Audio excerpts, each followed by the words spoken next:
Bonjour à toutes et à tous. Dans un premier temps, merci de regarder cette vidéo. Sûrement après avoir vu le film First Light au cinéma et du réel et sûrement dans le cadre de Bulla qui fait son cinéma du réel. Je pense que pour commencer, on peut vous présenter la réalisatrice qui nous fait l'honneur d'être avec nous aujourd'hui pour cet entretien. Fong Tao Nguyen, vous êtes originaire de Hanoï.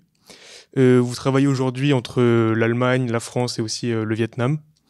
Vous êtes à la fois réalisatrice, mais aussi artiste.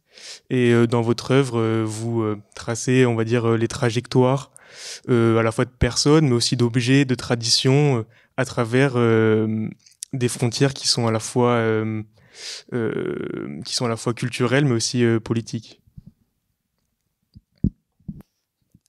Bonjour à tous. Vous êtes Julien Lohangan, sociologue, spécialiste des mémoires diasporiques et de l'immigration vietnamienne. Et vous avez soutenu votre thèse en 2023 sur les travaux de mémoire des Vietnamiens. Si vous me dites si je me trompe. Des personnes d'origine vietnamienne. Oui, des origines, personnes d'origine, des jeunes personnes, si j'ai bien compris. Et vous travaillez sur la transmission de la mémoire et de l'héritage, de la réappropriation identitaire à travers notamment la littérature, l'histoire et les archives familiales. Donc, comme on l'a dit, on va parler du film First Light. Donc, First Light, il explore la transmission de la mémoire au sein d'une famille vietnamienne installée en Allemagne, à travers les archives conservées par l'oncle donc de la réalisatrice et les outils numériques du film. En fait, ça maintient un lien entre les personnes restées au Vietnam. Donc, le film interroge la manière dont l'exil redéfinit les rapports familiaux et la mémoire collective. Donc, on va peut-être commencer juste avec la première question. Donc, comment pour vous est née l'idée de First Light ? Donc, quelles ont été les étapes peut-être de la construction du film ? Comment y avez-vous pensé, etc. Bonjour, merci pour cet accueil. Je suis aussi très reconnaissante de cette opportunité. Donc, le film, pour moi, ce personnage que je dis mon oncle, en fait, c'est pas exactement mon oncle. C'est mon oncle, mais c'est un peu plus loin que ça. Pour moi, c'est un peu comme un inconnu. Et donc, j'ai découvert cet écosystème qui est chez lui. J'ai vu qu'il y a une vraie richesse, en fait, en termes d'épaisseur, de couches, de sens et de contradictions. Et lorsque j'ai observé de manière très naturelle ce lieu, ce phénomène, cet écosystème, j'ai senti le potentiel d'en faire une histoire. Et donc, c'était par la découverte, en fait, de ce lieu qui est très réel, qui existe vraiment. Et donc, moi, comme j'ai les clés de comprendre très vite, de saisir très vite tous ces enjeux, pour moi, c'était comment faire un film pour un public qui n'est pas vietnamien, qui n'est pas les mêmes clés que moi, comment faire un film pour les autres. Donc, comment construire un film qui met en place petit à petit des clés pour comprendre la richesse de cette vie d'exil, de ce lieu qui est composé de beaucoup de belles choses. Donc c'était ça comme instinct. C'était pas, moi je le connaissais depuis très longtemps et je vais aller chez lui et filmer. C'était un peu un hasard et donc c'était un film qui, moi j'ai travaillé très vite. Moi j'ai vu l'histoire et j'ai décidé tout de suite de l'approprier. Et du coup, comment vous avez eu l'idée de l'histoire si à la base vous le connaissiez pas directement À un moment, je suis allée chez lui parce que je savais que c'était quelqu'un de ma famille. Et je sais qu'il est pas très loin parce qu'il est en Allemagne, je suis en France. Et je suis allée chez lui, j'ai vu effectivement toutes ses habitudes, toutes ces techniques, ces choses qui se mettent en place. Et j'ai décidé, après quelques mois, de revenir et en faire un film sur ça. Est-ce que peut-être vous pouvez nous éclairer par rapport au titre First Light, qui est assez énigmatique ? Ah bon? Pour moi, c'est très simple. First Light. Moi, je suis anglophone et j'ai réfléchi beaucoup en anglais. Je travaille souvent en anglais. Et pour moi, déjà, ça renvoie au moment quand il attend, un moment dans le film, il attend que la lumière du jour arrive et que les caméras infrarouges se déclenchent, enfin, ça s'éteint pour que ça devienne les caméras du jour. Et donc, presque tous les soirs, il attend ce moment, ce basculement entre le jour et le soir et la nuit. Pardon, la nuit et le matin. Ça, je sais pas comment. Et donc, c'est déjà cette attente tous les soirs avec la caméra.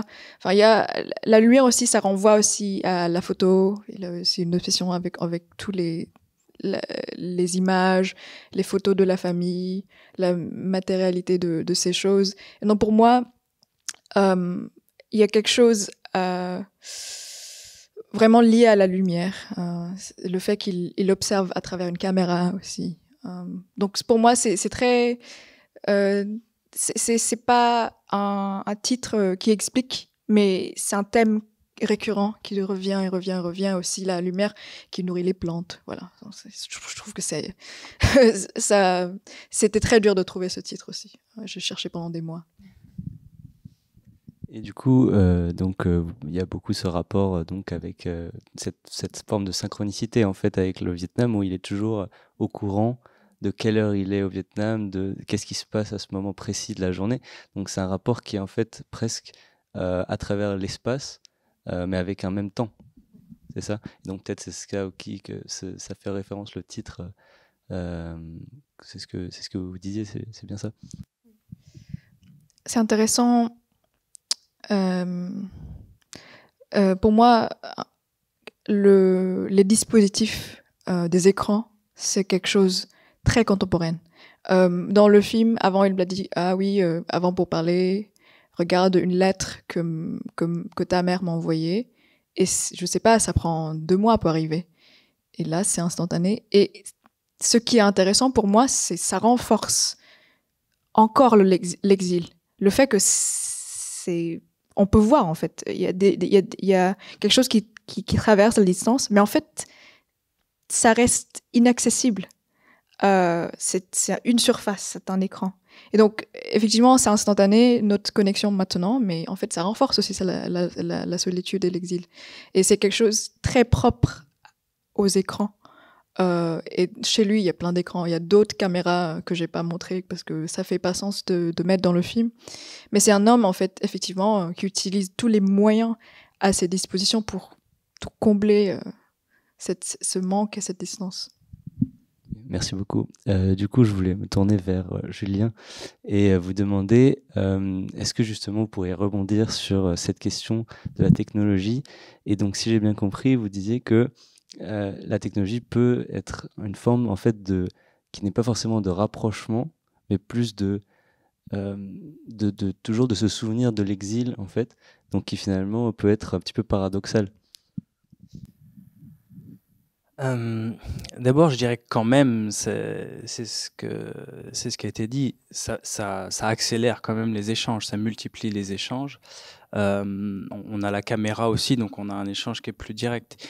Mais il y aura toujours cette barrière, cette distance. La distance géographique, elle reste toujours là. J'ai dit une distance géographique, mais ça peut être une distance même culturelle, par exemple. La temporalité aussi, c'est pas exactement la même. Alors on voit dans le film que l'oncle est il attend le moment, donc on pourrait peut-être même penser qu'il ne dort plus, enfin qu'il est calé presque sur l'heure du Vietnam. Et je pense que cette chose-là, cette séparation entre le pays d'origine et entre l'Europe et le Vietnam, elle est toujours là malgré la distance. Il faut attendre le bon moment pour communiquer. Et donc ça, c'est que ces choses-là, on peut rien faire contre, quoi. Est-ce que dans votre travail justement de chercheur, vous avez travaillé sur le rôle de la technologie, du coup, dans le rapport au pays d'origine ou... Alors, oui, d'une manière très large, il y a les réseaux sociaux, c'est quand même pour plein d'aspects. Alors, grâce aux réseaux sociaux, les gens peuvent retrouver de la famille ou des amis perdus. Et puis sur, je dirais le côté, l'inverse de ce qu'on voit à l'écran là, c'est quand des gens qui sont nés en Occident et qui reviennent au Vietnam, et vont pouvoir aussi voyager ou faire voyager leur famille au Vietnam pour des parents, des grands-parents qui ne peuvent pas ou qui ne veulent pas aussi parfois retourner au Vietnam.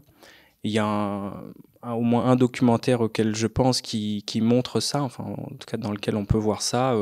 La grand-mère reste en France et sa petite fille va voyager et grâce à son téléphone, elle va pouvoir lui faire revisiter les endroits de son enfance. Et puis elle va pouvoir aussi, j'ai le cas aussi de personnes qui vont pouvoir remettre en contact directement avec des personnes avec qui depuis peut-être 50 ans les gens n'avaient pas pu communiquer. Donc la technologie elle permet ça aussi quand même de faciliter les échanges.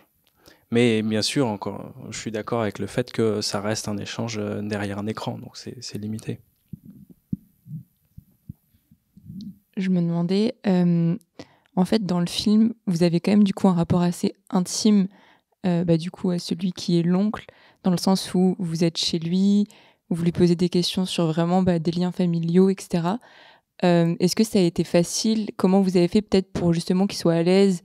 Est-ce que vous êtes resté peut-être chez lui plus longtemps pour que d'abord il vous raconte des choses avant de filmer? Ou alors tout de suite vous avez essayé d'introduire la caméra? Moi, j'ai l'habitude, dans mon travail de cinéma, de trouver des dispositifs pour faire parler ou rendre confortable les gens devant la caméra. C'est pas très facile de vivre avec un outil qui te regarde tout le temps. Mais ce que je fais avec ce film, c'est en fait, dans beaucoup de scènes, il y a l'apparence d'un documentaire, sauf que ça ne l'est pas exactement. Moi, pour ce film-là, j'ai travaillé très vite. J'essaie de réfléchir vite. J'observe la journée, j'observe ce qui se passe. Le soir, j'écris. Et en fonction de ce que j'écris, le lendemain, je tourne ce que j'écris. Et souvent, ce que je demande aux personnages, aux personnages dans le film, c'est par exemple, tu sais, l'histoire que tu m'as racontée hier, est-ce que tu peux me re-raconter, mais maintenant devant la caméra? En fait, je leur demande de jouer eux-mêmes. Mais effectivement, il y a quelque chose qui change. Et donc, il faut être très attentif. Il faut faire très attention à voir la chose qui change. Parce qu'avec la caméra, elle modifie un peu le rapport des choses. Mais avec le temps, par exemple, j'ai passé, comme tu m'as demandé, j'ai passé 3 semaines chez lui, ou 2 semaines. Et au bout de 2 semaines, en fait, une caméra, elle devient une personne dans la maison. Elle est un peu là, constant. Et elle ne juge pas, en fait. C'est juste quelque chose qui enregistre les moments. Et je ne demande pas au personnage de mentir non plus. Il joue la complexité qui est déjà dans leur situation. Et effectivement, il y a par exemple, la scène du cousin qui joue au piano, il n'a pas joué depuis 5 ans. Mais je l'ai demandé de refaire, d'apprendre. Donc, il a dû répéter. Mais ils sont devenus un peu les acteurs, mais pas vraiment. Donc, c'est un rapport très délicat à chaque fois à trouver. Mais à mon avis, lorsque ça marche, je crois que ça se voit. Et ça va. Dans le film aussi, vous créez une sorte d'articulation entre le passé et le présent. Donc d'un côté, on a les images d'archives, donc les photos de famille, et après, il y a les images que vous avez tournées chez l'oncle. Comment vous avez pensé un peu à cet équilibre et presque à ce dialogue entre deux époques? Hmm, Moi, c'est intéressant comme question parce que j'avais pas vraiment pensé au passé dans le sens. Effectivement, c'est des photos qui sont très, oui. Euh, Moi, j'ai pensé. En fait, ce qui m'intéressait par rapport aux photos, c'est leur décomposition. En fait, c'est la- ils sont dans le présent, ils sont en train de se détruire. Et il y a une matérialité intéressante. La feuille, et on dirait des photos qui datent de 2 siècles, en fait, parce que au Vietnam, le noir et blanc arrive très tard. Et, euh, et moi, ça m'intéressait moins l'histoire que racontent les photos, mais plutôt l'obsession du personnage envers ces objets dans le présent. C'est-à-dire, c'est des choses qui sont presque en voie de disparition, mais quand même, il prend très soin et, et c'est lui qui est bloqué dans le passé et pas les photos eux-mêmes. Je ne sais pas si c'est clair ou pas. C'est cette matérialité du passé qui m'intéresse, mais pas, par exemple, l'histoire que racontent les photos. Oui, et donc on voit que le personnage donc numérise ses photos pour les conserver envers le fait qu'elles sont en train de se détériorer. Et donc, est-ce que vous pensez que ça, vous dites qu'il est de cette manière obsédé un petit peu, est-ce que vous pensez qu'il le fait d'un point de vue plus symbolique pour symboliquement garder le passé, ou s'il le fait vraiment pour transmettre ensuite à ses enfants ou à sa famille? Je pense qu'il ne réfléchit pas. C'est un instinct.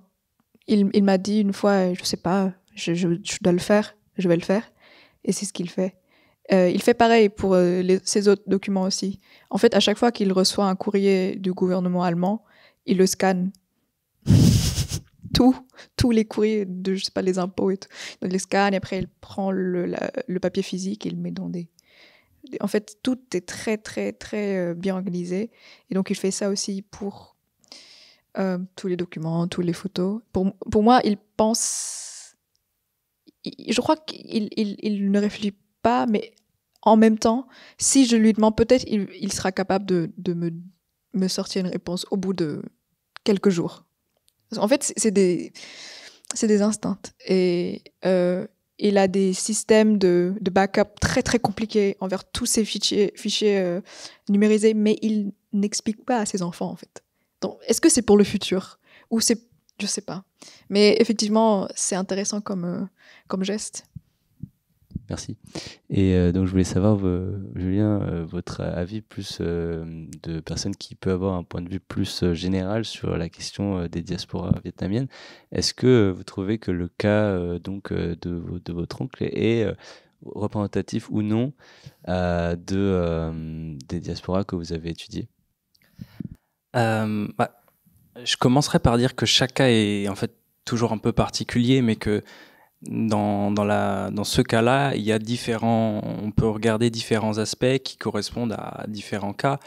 C'est très intéressant cette idée d'archiver, d'essayer de conserver sans vraiment savoir pourquoi. C'est un rapport qu'on a à la mémoire qui est presque pas rationnel. En tout cas, il y a une part qui dépasse le rationnel. C'est que dans les discours, on dit « Ah, c'est important le passé, il faut pas oublier, il faut conserver, etc. » Mais on voit aussi que c'est sa position à lui, parce que ses photos étaient en train de moisir, et apparemment, ça ne choquait personne, en fait, dans la famille. Et ça, je pense que, il y a sa génération, notre génération plus jeune, on a un autre rapport à ces questions-là. Mais cette génération-là, en général, il s'embarrasse un peu moins de cette question de la transmission de la mémoire, de la transmission de la conservation, de l'archivage, etc.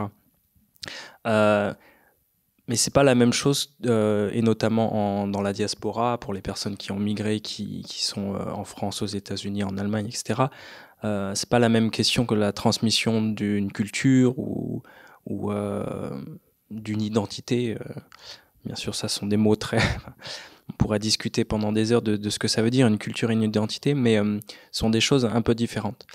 Et la question de la mémoire et de la mémoire familiale, en général, c'est quelque chose qui qui est moins important pour les parents. Les parents veulent transmettre plus des choses plus, on va dire, anodines, comme la langue quand même, enfin anodine. La langue, c'est quand même important, mais la langue, la cuisine, les traditions, des choses comme ça. Et la mémoire, c'est pas forcément aussi valorisé. Et ce qui est intéressant, et ça je le retrouve quand même dans plusieurs, chez plusieurs personnes que j'ai rencontrées, c'est cette idée de vouloir conserver. Mais quand je demande ensuite qu'est-ce que vous en faites après, pourquoi faire, c'est un autre moment en fait. C'est-à-dire que il y a ce devoir, on se dit, il y a cette injonction, un instinct peut-être, de dire il faut pas que ça se perde, parce qu'on y accorde de la valeur, parce qu'on se dit c'est précieux, mais ça veut pas dire qu'on sait forcément quoi faire après. Et j'ai le cas par exemple de personnes qui vont enregistrer qui ont des enregistrements audio, qui ont des courriers, des lettres, des choses comme ça, mais qui ne vont pas parler la langue et qui ne vont pas chercher en fait à essayer de comprendre plus que ça. Mais il y a un sentiment quand même de se dire c'est bon, la mémoire familiale, donc au sens symbolique, cet objet-là, matériel, il est conservé et on va pouvoir, si on veut le transmettre, on va pouvoir le transmettre. Mais des fois, on sait pas ni pourquoi ni comment. Mais en tout cas, on cherche à conserver. Ouais. Est-ce que, juste pour ajouter un petit peu de contexte, est-ce que vous pouvez faire un petit point sur la diaspora vietnamienne exactement, peut-être l'époque ou Alors, déjà, la diaspora, c'est un concept, ça regroupe plein de réalités. Pour le dire on va peut-être pas rentrer trop dans les détails, mais en France, bon, vous savez, il y a eu la colonisation française pendant une centaine d'années, donc en Indochine, dans les pays de l'Indochine, donc qui sont aujourd'hui le Vietnam, Cambodge et le Laos. Et pendant cette période-là, il y a eu déjà des premières migrations au moment de la Première Guerre mondiale, de la Deuxième Guerre mondiale, après la fin de l'Indochine. Donc, il y a aussi des familles qui ont été rapatriées, c'est-à-dire qui avaient la nationalité ou qui ont acquis la nationalité française et qui ont été rapatriées en France. Ensuite, pendant les années 60, il y a aussi des personnes qui venaient étudier en France et donc qui sont restées. À la fin de la guerre contre les États-Unis, il y a eu donc ce mouvement, cet exode qui est très connu, qu'on appelle parfois les boat people, donc de millions de personnes, notamment qui sont venues en France, aux États-Unis, au Canada, en Australie pour la plupart. Et donc ça, c'est un contexte encore différent. Et puis le cas là qu'on voit à l'écran, c'est un travailleur, donc c'est les contrats de travail dans le cadre d'accords entre les pays soviétiques, de l'Union soviétique. Et donc là, ce sont des personnes qui travaillaient à la reconstruction du pays après la guerre, et donc qui étaient envoyés en théorie, qui avaient des contrats de courte durée, et qui devaient ensuite retourner au Vietnam. Et certains sont restés, beaucoup sont rentrés au Vietnam, et après la chute, l'effondrement de l'Union soviétique, ont aussi décidé de revenir. Donc il y a différents cas. Et puis si on finit le portrait, il y a aussi encore dans les années 2000 des personnes qui ont continué à venir en Europe pour d'autres raisons, soit parce qu'ils avaient de la famille, pour des raisons économiques. Donc voilà, quand on dit la diaspora vietnamienne, ça recoupe plein de réalités. Et puis j'ai encore pas tout dit, parce que bon, il y a aussi le cas des personnes adoptées et voilà. Mais donc ça, c'est pour le contexte. Et comme on en discutait avant l'entretien, même si là c'est le cas d'une personne qui est venue en Allemagne, ce rapport à la mémoire et aux archives et aux photos et à la famille qui est restée au Vietnam, ça peut être le cas de familles des États-Unis, de France ou d'un autre pays en fait. Et donc, est-ce que vous pouvez nous en dire plus sur le cas de votre oncle par rapport à pourquoi est-ce qu'il est allé en Allemagne, pourquoi est-ce qu'il est resté, Voilà, merci. Oui, oui, bien sûr.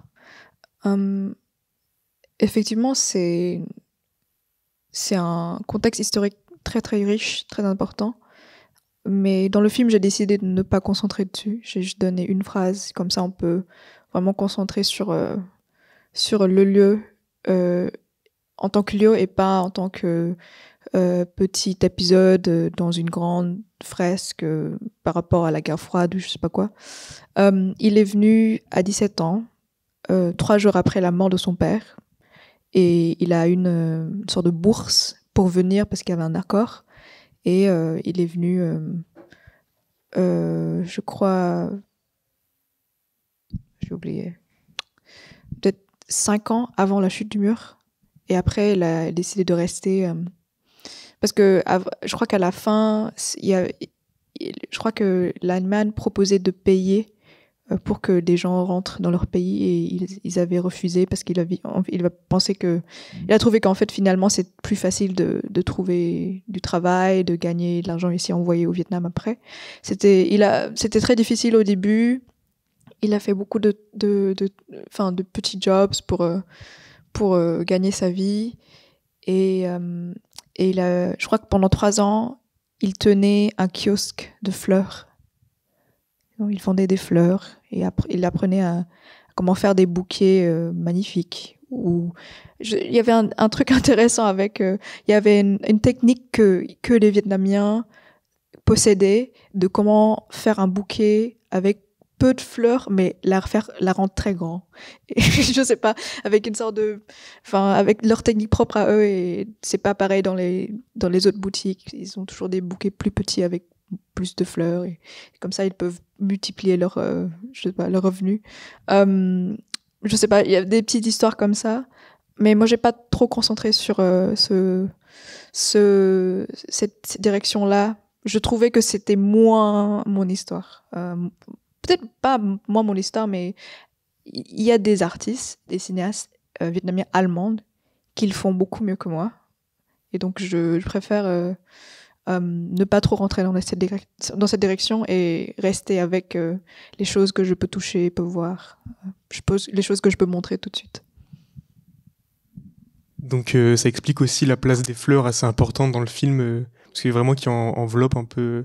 Je crois que c'est au début, à la fin, on a la présence de fleurs, donc ça explique. Bah, en fait, parce que, comme vous le savez, c'est quelqu'un qui aime bien prendre des photos, scanner, juste faire des archives du présent. Et les fleurs, bah en fait, la fin du film, pour le générique, c'est parce que j'avais trouvé que dans son ordi, parmi d'autres photos, il a des centaines de milliers de photos de fleurs. Tous les fleurs qu'elle a rencontrées dans sa vie, il prend des photos des fleurs et les garde. Et il invente des systèmes d'archivage et de stockage compliqués pour pouvoir garder toutes les photos. Et donc je montrais juste un geste à la fin de quelqu'un qui regarde dans les archives de ce qu'il a pris. Et souvent, c'est des belles choses, en fait. Et souvent, glissé au milieu des photos de fleurs, c'est une photo de sa fille, par exemple. Donc, pour moi, je trouve que ça fonctionne assez bien ensemble.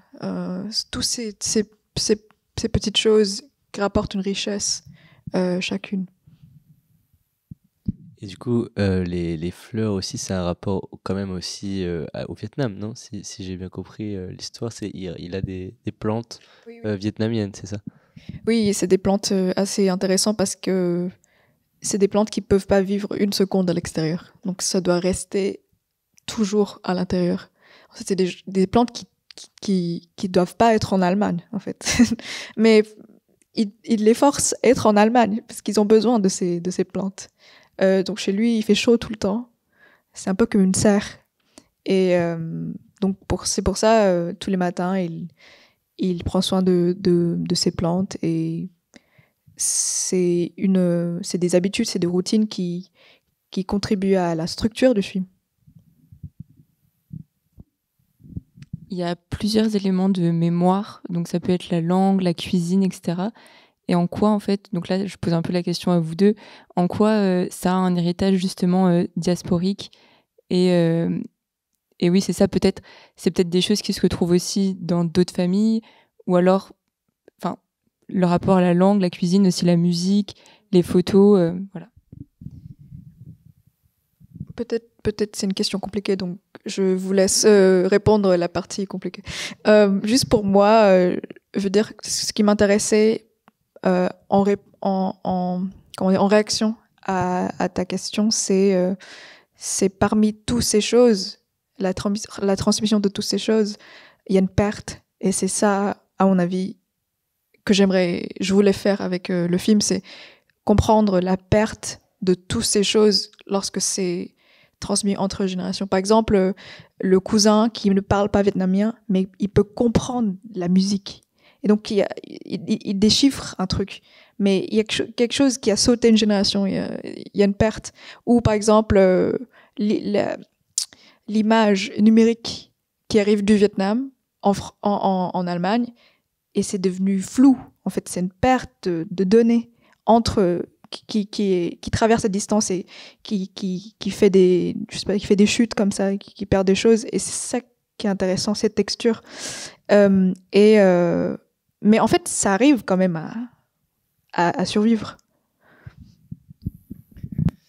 Non, bah ça c'est déjà très intéressant. Effectivement, comme je disais tout à l'heure, la première génération, les parents, ceux qui sont nés au Vietnam et qui vivent ensuite et qui font leur vie dans un autre pays, veulent transmettre ceux qui sont en fait, enfin ceux qu'ils ont connus, leurs références, la cuisine, la langue, la musique à leurs enfants. Mais c'est pas facile parce que la langue, il faut aussi que les enfants, enfin en tout cas en France, il y a eu pendant longtemps, de longues années, l'idée que les enfants devaient absolument bien parler français et surtout ne parler que français. Donc en général, les parents vont continuer à parler la langue, le vietnamien, mais les enfants vont plutôt le comprendre et arrêter de le parler.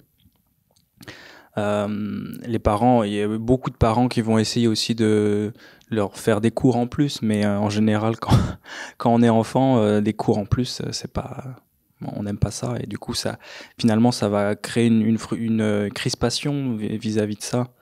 Donc, il y a quand même, il peut y avoir beaucoup de tension vis-à-vis de cette question de la transmission, c'est parce que ça peut être vécu comme une injonction qui est en contradiction aussi avec la volonté des enfants de peut-être pas de s'intégrer, parce que c'est un mot quand même très fort, mais il y a quand même cette idée-là d'être un peu comme tout le monde. Parce que quand on est ado, on veut être comme tout le monde, quoi. Et quand on est en France, on vit avec... Alors, je parle de la France, mais c'est le cas aussi en Allemagne ou un autre pays, c'est que on veut être un peu comme tout le monde, quoi. Et donc, on peut aussi rejeter ça, en tout cas pendant l'adolescence, parce que c'est la définition un peu de l'adolescence, quoi. C'est de rejeter aussi l'autorité parentale et tout ce qui va avec. Mais ce qui est intéressant, pourquoi la cuisine, par exemple, c'est quelque chose qui est facilement transmis, parce que c'est quelque chose qu'on peut facilement refaire, en fait. Il y a des choses qu'on peut pas refaire dans du pays. Il y a plein. On peut regarder certaines pratiques, certaines coutumes. Spirituelles ou religieuses, par exemple le culte des ancêtres, on voit très très rapidement à un moment donné à l'écran un autel avec des photos. Bon, ça c'est encore pratiqué dans certaines familles, mais la deuxième génération va pas forcément le pratiquer, alors que c'est très très important au Vietnam, parce qu'on comprend pas aussi forcément le sens. En tout cas, ça fait peut-être moins de sens dans une société occidentale. Mais la cuisine, c'est quand même quelque chose qui est quotidien. C'est-à-dire que tous les jours, presque tous les repas, les parents vont cuisiner et puis vont aussi pouvoir transmettre ce savoir-faire. Et c'est quelque chose qui est a priori aussi de plus en plus aujourd'hui une source de fierté. Donc c'est aussi pour ça qu'aujourd'hui, les deuxièmes générations, les jeunes générations... s'approprie beaucoup la question de la cuisine avec beaucoup de fierté, quoi. Oui, par rapport à l'hôtel des ancêtres, c'est intéressant que tu as repéré ce plan. En fait, parce que c'est impossible d'expliquer ce plan. Je sais qu'il n'y a que moi qui peux comprendre, parce que c'est très dur. Et j'ai accepté les limites du cinéma, en fait. C'est pas un manuel, donc c'est pas grave. En fait, effectivement, dans le coin du salon, il y a un hôtel et il y a une photo. Et c'est le papa de l'oncle, et c'est celui qui a écrit la musique. Et donc, il y a une scène où il y a ce monsieur qui regarde un peu le salon, et après, il y a son grand-fils, on dit ça, hein, son petit-fils, qui rentre et qui trouve une musique qu'elle a écrite. En fait, pour moi, c'est très lié entre ces trois générations qui existent un peu dans le même espace et qui se communiquent, mais pas vraiment. Et c'est exactement ce qui s'est passé avec ce cousin, enfin ce fils de l'oncle. Il parle pas allemand, mais il arrive quand même à continuer, à perpétuer une tradition musicale. Parce que il est un peu curieux, et c'est tout. Et des fois, il y a des manières que ça apparaît pas dans la langue, mais il y a quelque chose qui persiste. Et c'est ça que j'ai trouvé très beau. Oui, pour ajouter une note aussi sur ça, ce qui est intéressant, c'est que chaque personne a son rapport particulier à ces questions-là, en fait, et sa temporalité. C'est quelque chose dans mon travail. Au départ, je m'attendais plutôt à ce que chaque personne ait, de par sa personnalité, son caractère, un rapport à la mémoire qui soit, on va dire, un peu fixe. Et finalement, quand on regarde dans le détail et sur le long terme, on se rend compte que on évolue vachement avec l'âge, puisque encore une fois, quand on est adolescent, quand on devient adulte, et puis avec les événements de la vie, quand on devient parent, par exemple, quand on perd ses parents, il y a des événements qui font que notre rapport à la mémoire, il peut vraiment évoluer et parfois du tout au tout, quoi. Donc, cette question de la transmission, elle est vivante, en fait. Et là, parfois, ça passe par une chanson, et puis la chanson va amener après à la langue ou inversement. Et puis, bon, là, c'est symboliquement aussi très fort, parce que c'est la chanson du grand-père, donc il y a l'histoire familiale qu'il y a derrière, donc c'est tout ça, ça se mélange. Là. Si au début je disais que la culture et la mémoire, ça va pas ensemble, d'un point de vue, on va dire, un peu intellectuel, en pratique, c'est lié, en fait. Les deux vont se transmettre de manière très, très proche. Ouais. C'est un plan que je l'ai mis là-bas un peu pour moi. C'est pas vraiment pour le public, on s'en fiche.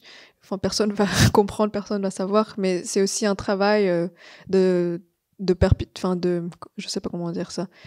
Moi, je continue aussi cette tradition en faisant ce film. Je pense pas vraiment à la famille, mais c'est juste lorsque ces images ou ces choses ou ces musiques sont remplies d'autant de sens et d'amour, ce sera dommage en fait de ne pas continuer à les préserver, à les garder comme ils l'ont fait. Donc j'ai continué en faisant ce film. Oui, donc vous considérez que votre film, c'est une manière de perpétuer votre rapport au Vietnam. Comment est-ce que donc vous le faites plus pour vous que pour le spectateur, c'est ça? Non, je pense pas. Je suis très en rapport avec le Vietnam. Je suis complètement vietnamienne, donc j'ai quand même ce rapport très proche avec le pays et j'ai d'autres liens. Ce film, c'était vraiment pour parler de ce lieu spécifique. Je sais pas, je fais un film pour peut-être pour révéler aux personnages du film aussi à quel point ils sont en train d'entretenir un lieu intéressant et riche et pur. Je crois que peut-être j'ai fait un film pour le film et pas vraiment pour moi. Je sais pas si... peut-être les deux, je sais pas. j'ai jamais posé cette question à moi-même encore. Je pense qu'on peut évoquer aussi dans le film un élément assez intéressant, c'est l'utilisation des images de caméras de surveillance. Donc, quelle était sa place un peu dans la narration, dans le sens que vous vouliez lui donner? Donc, il y a effectivement une sorte de rôle un peu comme une structure que construit le film avec les caméras de surveillance. Et effectivement, je comprends très bien que c'est très connoté. Il y a une sorte de... il y a une connotation un peu bizarre, un peu négative sur les caméras de surveillance. Mais moi, je crois que la première fois quand je l'ai vu en train de regarder ces images, effectivement, la première chose, c'est j'étais assez surprise en fait. Ça m'a un peu choquée, mais en fait très vite j'ai compris aussi, parce que c'est souvent connoté ces images, mais en fait c'est juste des images et on doit se demander à quoi servent les images, qui regarde. Regarde pour faire quoi? Est-ce que c'est mauvais ou enfin en fait c'est une adoration et c'est un amour pour moi très pur et très très fort. C'est une dévotion absolue pour sa mère en fait. Il la regarde pas en train de dormir, mais c'est l'extérieur de son mur. C'est la cour qui est à côté de sa chambre. Donc c'est plus symbolique que chelou. Je sais pas. Et est-ce que c'est pour vous une manière de prendre soin du coup de sa mère? Oui. En fait, d'être là, Oui. d'une certaine manière. Bah, elle sait qu'il le regarde. Et elle est complètement OK avec ça. Elle sait que si jamais... En fait, je crois qu'ils ont commencé à mettre ça en place parce que à un moment, je crois qu'elle s'est glissée dans la cour. Et ils se sont dit, personne la regarde. Elle est seule.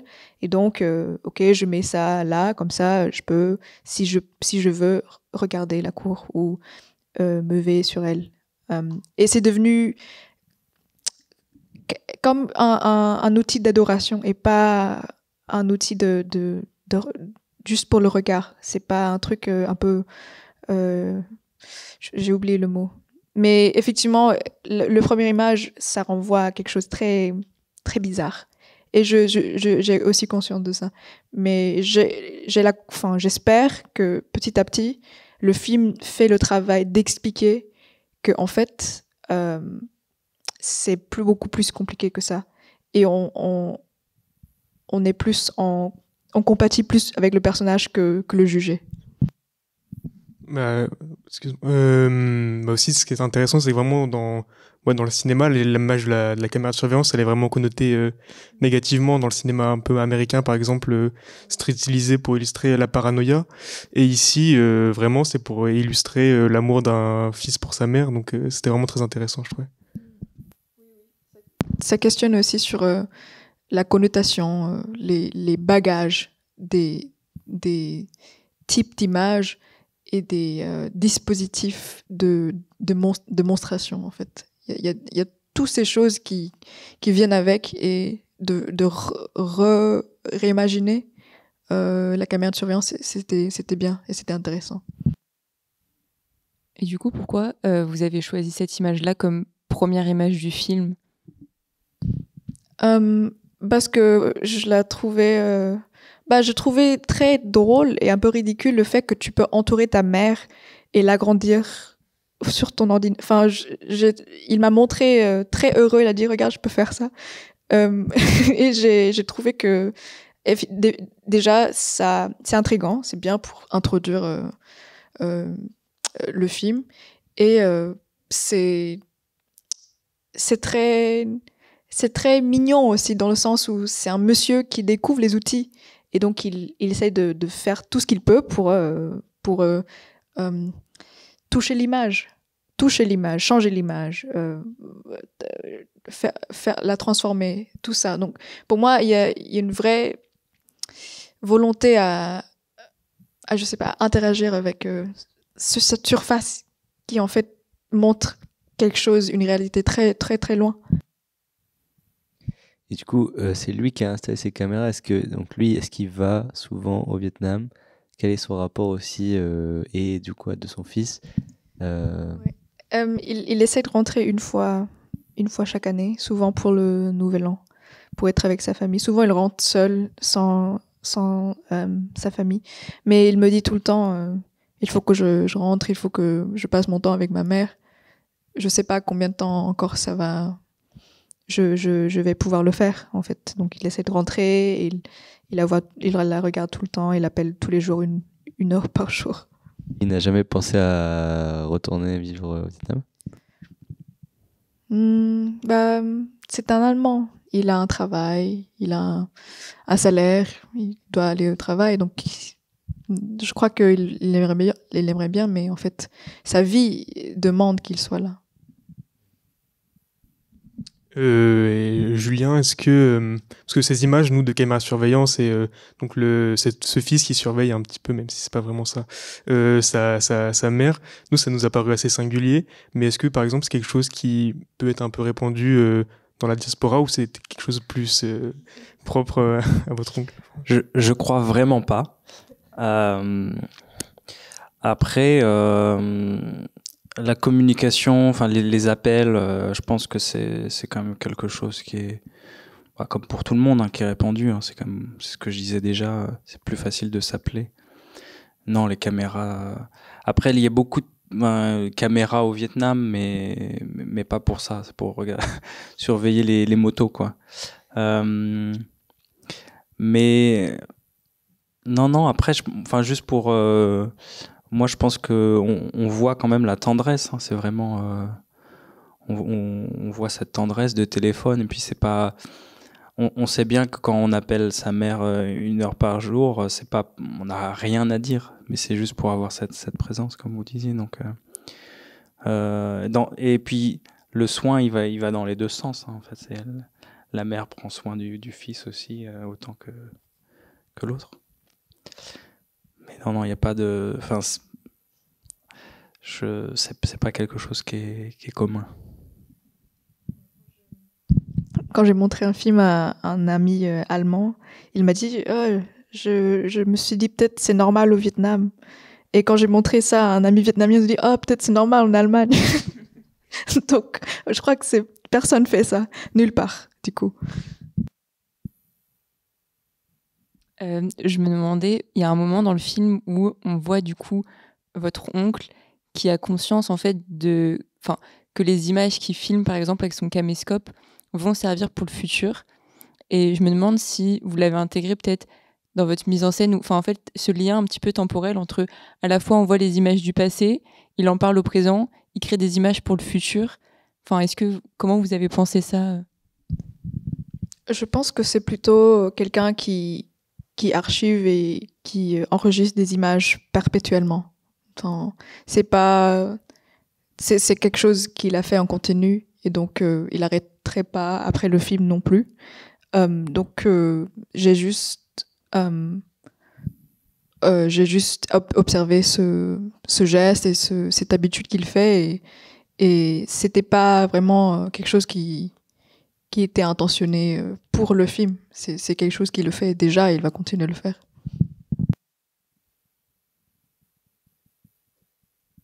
Oui, du coup, on avait une question aussi sur la lettre qui n'est pas lue et donc qui est sous-titrée. Et on voulait savoir pourquoi vous avez fait ce choix. Oui. Ça, c'était un choix un peu plus personnel. Je dirais, ça, c'est une scène que je fais pour moi. Les intentions étaient très simples. Je voulais que le spectateur lise la lettre avec la même temporalité que j'ai fait. Il faut juste le lire comme j'ai fait. Et donc, la voix que j'ai entendue dans ma tête quand je lis, c'est ce que j'imagine être la voix de ma mère quand elle avait 15 ans. Et moi, je trouve de pouvoir entendre, je sais pas, la voix de ta mère quand elle avait 15 ans, c'est quelque chose de très très fort. Et donc, pour tout un film de 26 minutes, j'ai donné 2 minutes juste à moi. Donc ça, c'était 2 minutes égoïstes, juste à moi. Et il y a des gens qui m'ont dit, j'ai pas compris pourquoi t'as mis cette scène-là. Je dis, je sais pas, c'est pour moi. Et peut-être ça fait sens avec le reste du film qui parle aussi des traces, mais mais juste des traces, pas liées à la voix. Il n'y a pas une voix qui le lit, c'est juste des choses du passé et on n'a rien que notre manière à le lire, à le déchiffrer nous-mêmes. Merci. Mais on a trouvé que cette scène était très émouvante, justement, donc merci. Et Julien, vous voulez rebondir? Oui, moi je trouve ça très intéressant cette scène-là parce que je trouve que justement on a vraiment la matérialité de la pratique de la lecture parce que on entend en fait un silence qui n'est pas un silence, qui est le silence de la manipulation de l'oncle qui continue de scanner les photos, et je trouve que ça rajoute à peut-être une tension ou en tout cas un poids et quelque chose qui fait que qu'on est pris vraiment dans la lecture, dans le temps en fait. Ça fait ralentir et c'est très bien, je trouve. Ça fait ralentir un peu justement le rythme qui pourrait avoir, le rythme de la parole, parce que si la lettre est lue, bah, c'est vrai que on continue un peu le flux et là ça nous oblige à ralentir un peu quand même. Et je trouve que cette scène-là, elle montre quand même la lenteur de tous ces processus-là, parce que là c'est 2 minutes, mais en fait on peut passer des heures à regarder les photos en silence, à lire des lettres, à lire des bouts de lettres, et ça c'est difficile de transcrire en fait toute cette lenteur et ces silences-là en fait. En plus, elle écrit bien, non? Pour une fille de 15 ans, on est d'accord? C'était une lettre très, moi je trouve très touchante et une écriture très, très innocente. Et on peut sentir aussi l'amour qu'elle avait pour l'oncle, qui était son cousin, du coup. Et ça, j'ai trouvé très précieux, comme un trésor, en fait, que j'ai trouvé ici dans une maison à Berlin, pas du tout au Vietnam, qui a conservé la voix de ma mère quand elle avait 15 ans. Et donc pour moi, c'était la découverte d'un trésor, et donc je voulais vraiment faire une scène comme ça dans le film. Et donc, vous forcez à le découvrir avec moi.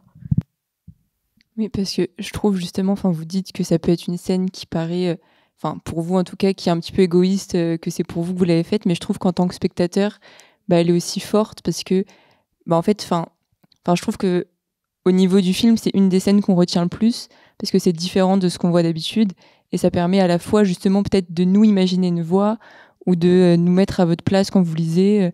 Donc voilà, franchement, moi, c'est une des scènes que j'ai vraiment bien aimée, donc je trouve que même si vous avez ce rapport-là à cette scène, en tant que spectateur, ça passe aussi et c'est aussi quelque chose qu'on peut apprécier en tant que spectateur. Super, ça me rassure.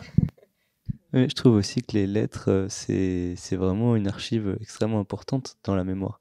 Je pense qu'on a tous vécu peut-être ça, de trouver une vieille lettre de notre famille, et je pense que c'est un document, au-delà d'une photo en fait, qui a une valeur différente, je trouve, parce qu'elle a vraiment de l'information à l'intérieur d'un moment précis, d'une intention, etc. Peut-être que vous pouvez nous parler de l'importance des lettres, je sais pas. C'est pas quelque chose que j'aimerais bien, mais c'est pas quelque chose que j'ai eu l'occasion de beaucoup travailler. J'ai commencé à travailler sur l'écrit et sur les mémoires aussi. Donc, moi, j'ai eu par exemple l'occasion de traduire des mémoires d'une grand-mère, et c'est vrai que on a tout de suite la personnalité de la personne. Il peut y avoir des fautes, il peut y avoir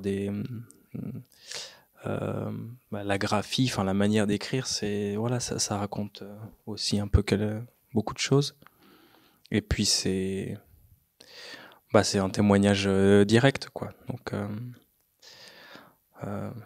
Donc ouais, j'ai pas grand chose à dire sur ça, mais je suis d'accord en tout cas sur le fait que oui, les photos, on peut les interpréter.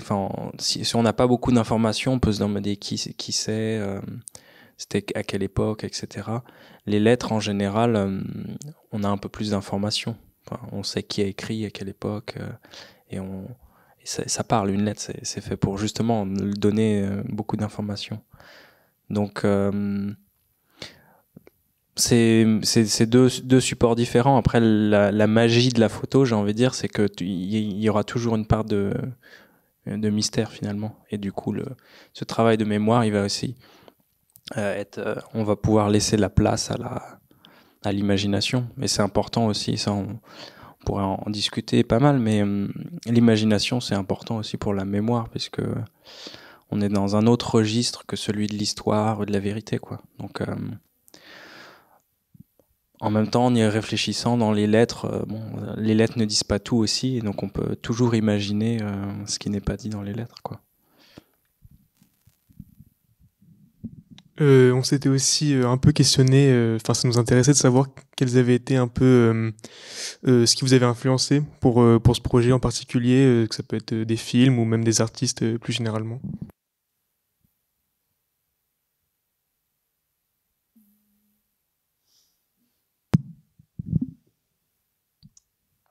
Vous pouvez dire non. Je sais pas. Effectivement, j'ai pas trop réfléchi par rapport à ça. En fait, ce que je fais d'habitude, c'est que je fais d'abord, et après je vois où est-ce que j'étais influencée. Souvent, les idées arrivent très vite, et c'est des occasions, c'est des moments à choper.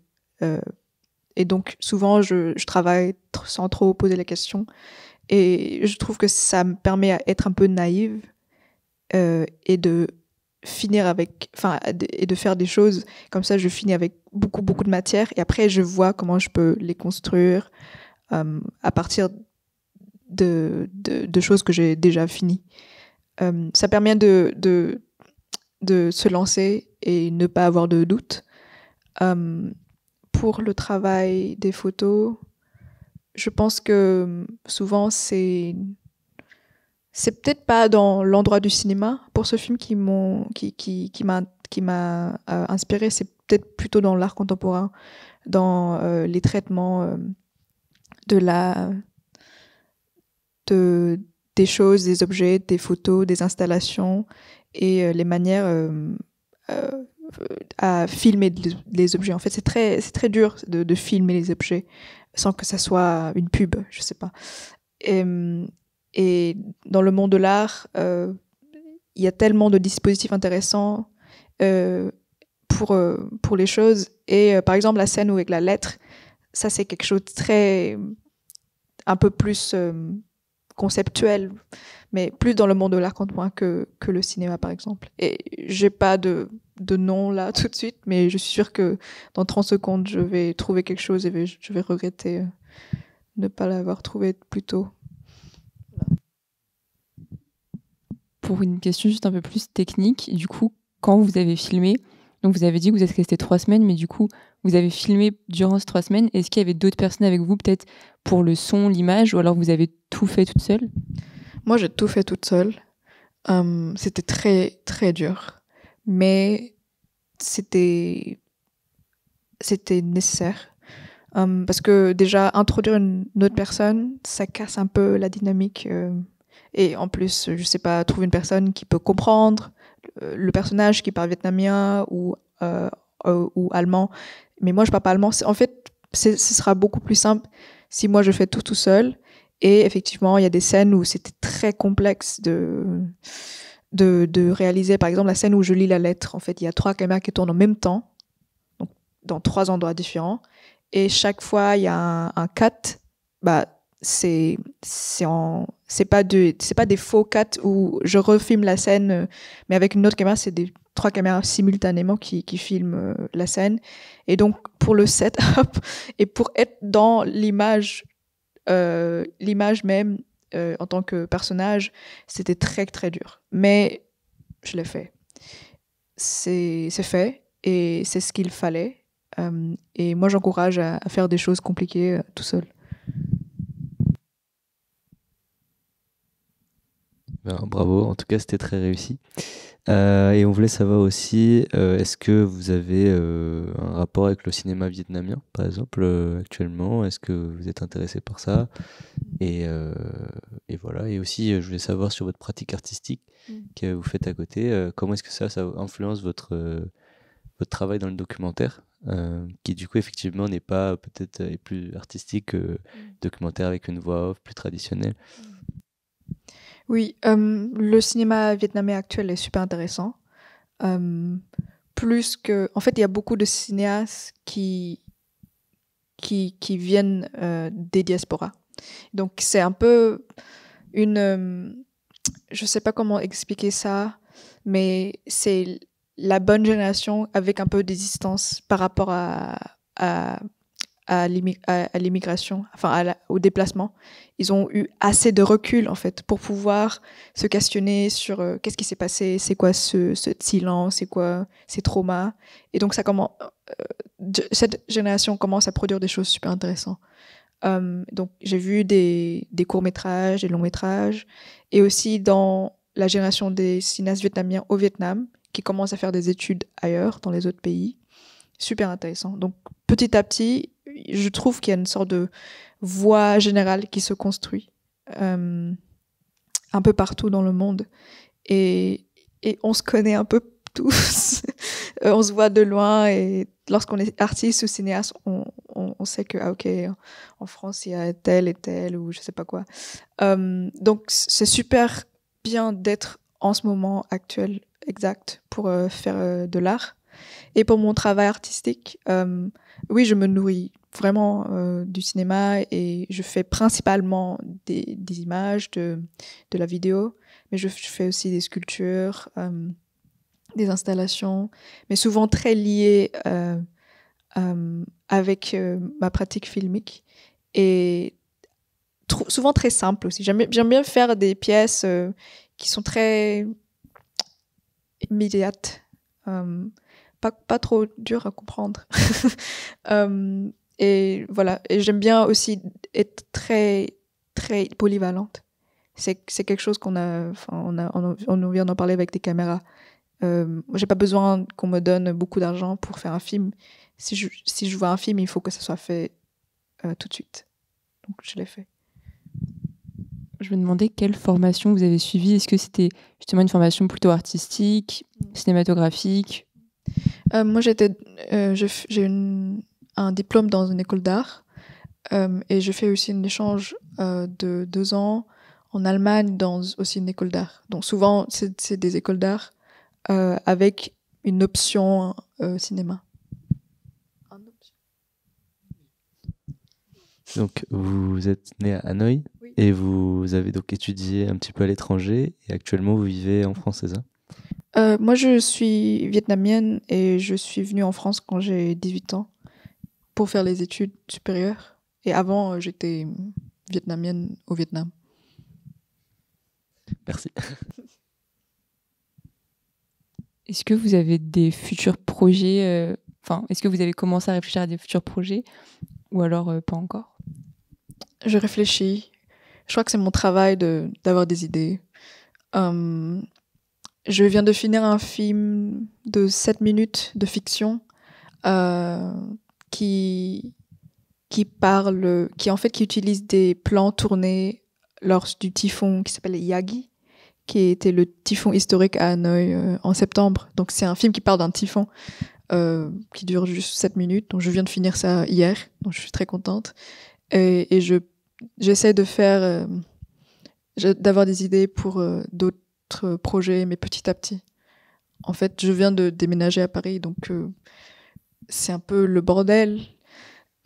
Et donc c'est dur d'avoir des nouvelles idées de gros projets, mais j'arrêterai pas, bien sûr, c'est mon travail.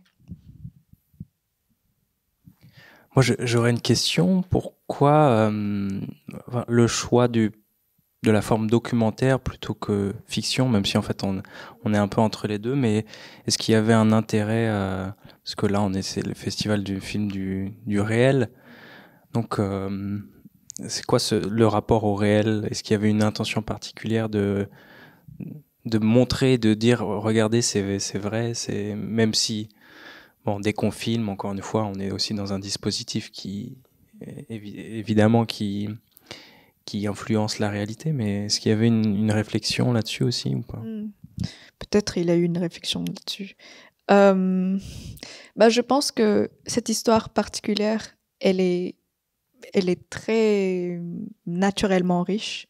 Et donc, j'ai pas besoin d'inventer les choses. C'est pour ça que elle se garde toute seule une richesse infinie.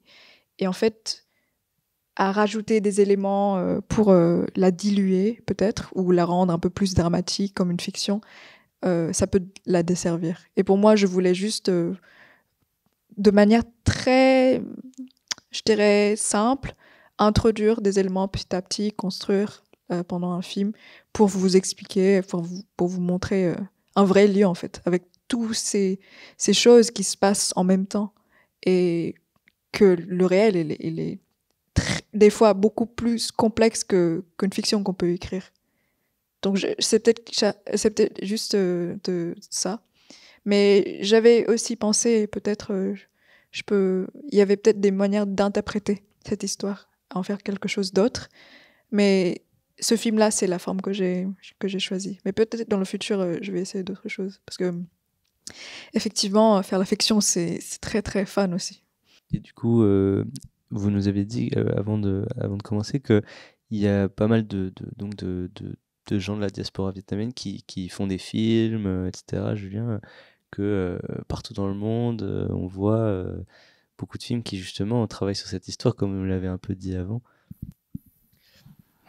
Oui, alors c'est ce qu'on disait, c'est que notre génération a une distance particulière avec toutes ces questions, que ce soit de raconter la guerre, raconter les traumas, raconter l'exil, même raconter aussi ce que ça veut dire être immigré, et donc notamment les questions de racisme.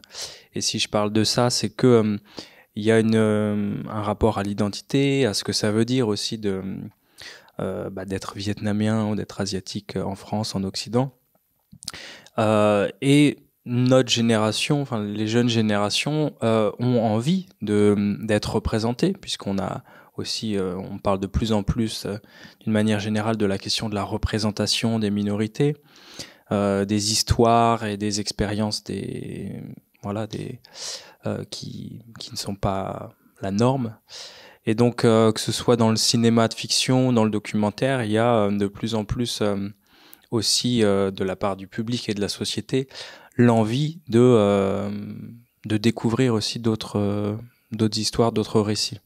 Et donc dans cette dynamique très générale, il y a que ce soit en fait au théâtre, dans la littérature, dans le cinéma ou dans les arts, des personnes de la diaspora qui ont des choses à dire et qui ont des choses à proposer, qui changent aussi. Enfin, c'est un phénomène. J'ai presque envie de dire c'est un phénomène de mode, mais c'est pas de manière négative. C'est-à-dire que on a toujours envie de choses nouvelles, et donc forcément, ce sont des histoires qu'on connaît pas, enfin que le grand public ne connaît pas, mais donc ça va les intéresser. Et puis sur des questions politiques, il y a aussi la question de la mémoire et du rapport à l'histoire qui est quand même important, surtout à une époque où je sais pas si c'est peut-être plus qu'il y a quand même 20 ans, les débats sur l'histoire, sur la vérité historique, c'est quand même quelque chose d'important, sur les questions de la colonisation. C'est des choses qui sont quand même on laisse de la place sur ces questions-là, et les jeunes générations ont envie de parler de ces choses-là, quoi. Donc ça fait que ce sujet-là, il est vraiment pris en main par les réalisateurs, les réalisatrices, les artistes. Mais après, après je pense qu'il y a encore une fois, c'est la question de la mémoire, de la mémoire des deuxièmes générations. Et qui sera pas la même que leurs enfants, ou que les parents non plus n'ont pas le même rapport à ces questions-là. Donc je pense que ça continue, ça va continuer à se développer, à se diversifier, notamment oui, je pense du Vietnam, parce que moi j'aurais aussi une question peut-être, c'est que cette question-là de la mémoire et du passé, de l'histoire, elle est quand même très récente encore. bon, même les derniers conflits au Vietnam, c'était il y a une génération à peine. Et donc, j'ai l'impression que la jeunesse, jusqu'à il n'y a pas longtemps, n'avait pas vraiment d'intérêt pour ces questions-là. Mais maintenant, il y a une distance aussi, peut-être, qui fait qu'il y a peut-être une nouvelle vague d'intérêt qui revient sur ça. Donc, est-ce qu'il y a un mouvement, enfin, est-ce que j'ai l'impression que ça revient aussi chez les réalisateurs pourraient parler d'autres choses,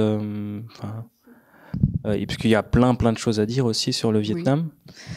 Oui, je pense que je sens aussi ce mouvement en faisant des rencontres envers d'autres cinéastes vietnamiens qui sont allemands, tchèques, irlandais, britanniques, américains, canadiens. En fait, je vois un peu un réseau de gens, artistes, des gens un peu sensibles en fait, qui sont frustrés ou un peu le poids en fait du silence et de ces passés. En fait, souvent des gens qui sont sensibles, ils essaient de faire quelque chose.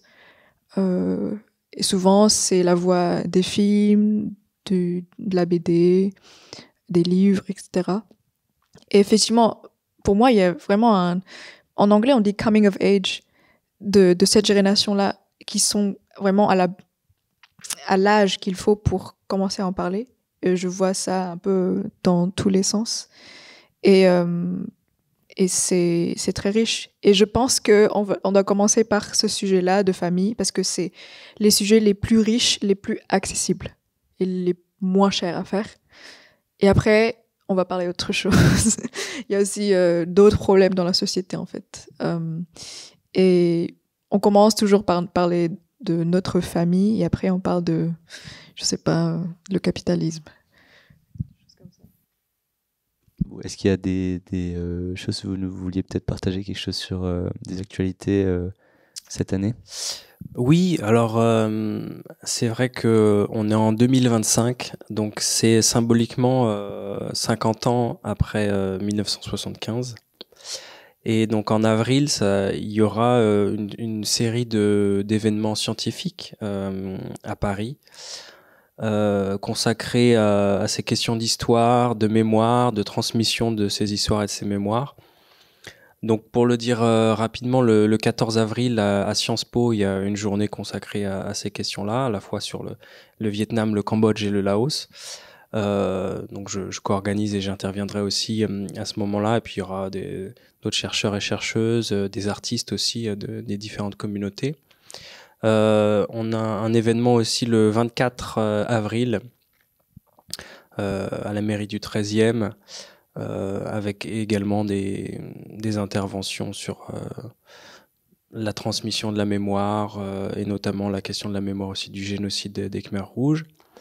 Et puis le 26 mai, avec des chercheurs et chercheuses, notamment de l'INALCO, il y aura aussi des discussions, des présentations, des communications scientifiques sur l'aspect notamment historique et la question de la façon dont on raconte cette histoire et la façon dont la manière de raconter cette histoire évolue aussi avec les recherches en histoire qui évoluent.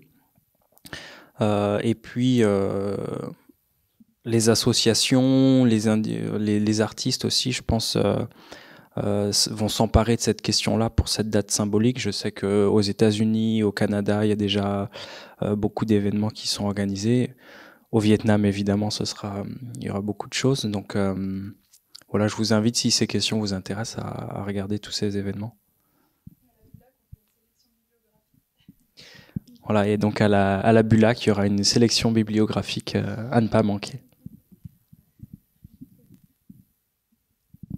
Eh bien, merci beaucoup à vous, Julien Luangan, Phong Chau Nguyen, d'être venu et de nous avoir raconté toutes ces choses et partagé.